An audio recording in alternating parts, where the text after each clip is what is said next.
Arriving in at number 13 here on the top 14 underrated holiday specials is a Garfield Thanksgiving. Now, this special actually came out, I think, about the same time that Garfield and Friends was already established on Saturday mornings. Basically, what happens is that John, uh, taking Garfield to the vet, but in Garfield's mind, it's just an obvious excuse to see Liz, his love interest. When taking him to the vet, decides to ask Liz out for Thanksgiving. In other words, invites her over to his house for Thanksgiving.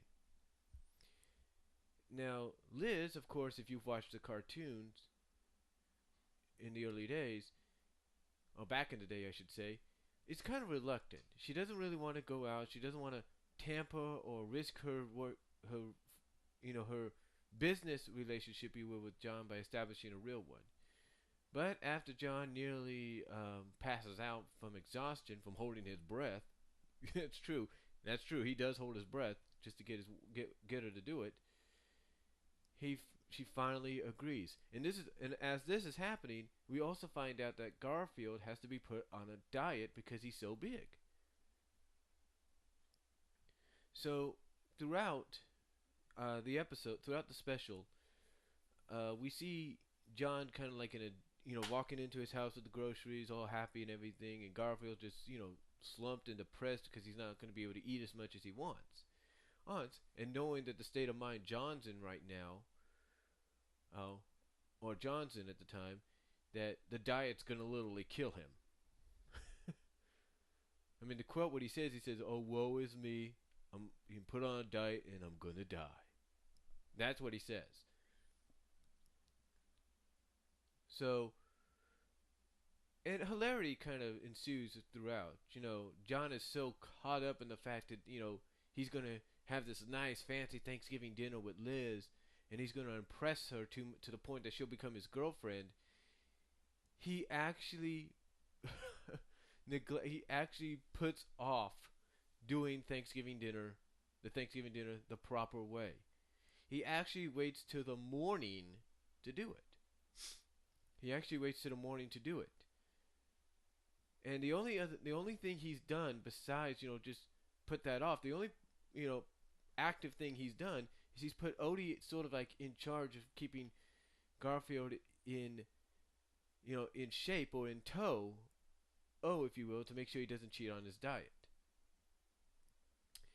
Anyway, make a long story short, the next Thanksgiving comes up the next day, and John's still in that state of, I'm going to impress Liz. She's going to be my girl. Finally does work on the turkey, but doesn't do it the proper way.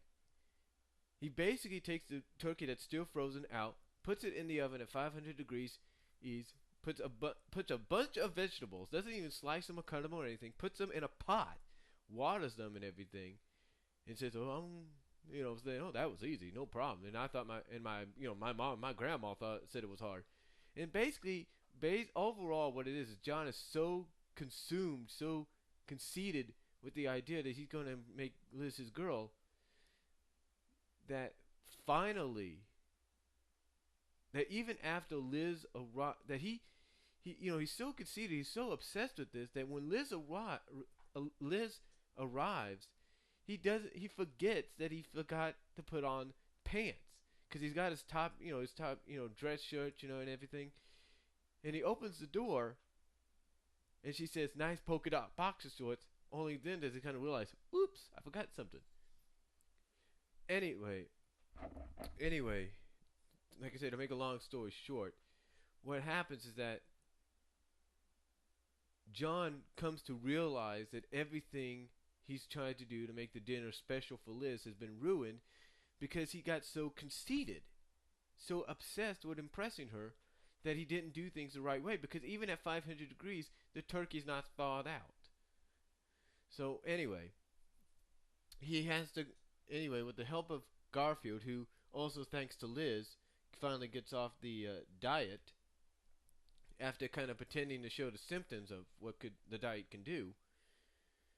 Along with Garfield's help, John contacts his grandma, and almost like phew, just like in a flash, she comes in on a motorcycle, takes over the kitchen and, as quick as lightning, if you will, starts preparing the Thanksgiving meal for John and Liz. So John basically has to keep Liz busy with all sorts of history, stories, and lessons of Thanksgiving and all that. To finally, he gets the signal from Garfield, "Come on in, it's all done." And it ends on a happy note. It does end on a happy note, a happy ending. John, like I said, does end up impressing Liz with the dinner that his grandma made, not him. And overall, just a great special and great Thanksgiving special. Gets you in the mood, gives you a good laugh here and there. Um, but yeah, just overall good special, and I really recommend it. If you don't see it this year on CBS or on ABC Family, I suggest check it out on the Garfield Holiday Celebrations DVD that you see here on the screen. And I hope you enjoyed the number 13 underrated special here on the underrated top 14 underrated holiday specials. And let's get ready for number 12.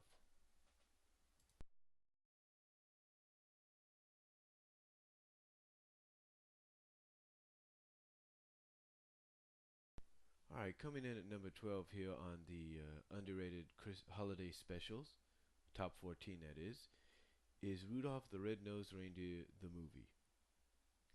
Now, I know we've had different incarnations of Rudolph throughout the decades, from the 1940s to the Rankin Bass special that came out in the 1960s, to the New Year's sequel of that in the 1970s, and then of course you had the 1980s Christmas in July movie with him and Frosty crossing over. But this movie, adaptation of Rudolph was released in 1999 by Good Times Entertainment. Now, I don't know if it had a theatrical release or not, but this movie was heavily advertised as, being the movie, if you will, that was going to revive Rudolph and make him more popular than ever. And it starred some very good, and it had some very good voice actors in there as well. It had Whoopi Goldberg as the villainous Stormella, John Goodman as Santa, Eric Idles as Sly the Fox, and I think Bob Newhart is as the polar bear. I can't think of the polar bear's name. And just like the Rankin special, it's sort of like an adaptation, sort of an origin story of how Rudolph came to be, but more expanded. We basically what this movie does, that the Rankin special did not do, was it brought Rudolph into a more detail. Basically, it gave us an idea, it told us, it showed us how that storm that Rudolph guides Santa's sleigh through got started. Basically, and I don't want to spoil this for anybody,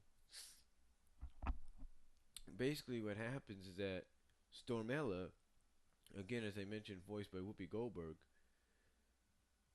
warned Santa that since he did not turn over the two elves that accidentally ran over her statues, her ice statues, that she doesn't that because she did not turn them in, she was going to shut down the bridge, which is one of the only passages they got to go through on Christmas Eve, so he can start delivering the presents. And she warns him that if anybody crosses the bridge, she will unleash a storm unlike the likes he's never seen before. So for a year or two, nobody crosses the bridge, and they find alternate routes. That is until Zoe, after Rudolph runs away, realizing how she truly feels about Rudolph, Zoe, who is the new love interest taking the place of Elise, decides she's going to cross the bridge. And by doing so, not only is she captured, but it allows Stormella to whip up the storm that she promised. Now, of course, Rudolph hears about Zoe's capture and goes to her rescue. Now, I don't want to spoil the movie for anybody that's not seen it yet, so I'm going to stop there. But overall, it is a very enjoyable movie. It's got a good song. The main song in it, the main love song, if you will, is a very good song. It's called "Show Me the Light," and done by the same two people that sang the song "I Had the Time of My Life." That's right, the two people that sang the song from Dirty Dancing "I Had the Time of My Life" are the same two people that sing "Show Me the Light" here on this movie. But again, overall, it's a very good animated movie, top-notch animation, good voice acting, and yeah, I really recommend if you've not seen it yet, check it out. It's very good. It'll be worth your while, and that's why it's number 12 here on the top 14 underrated holiday specials.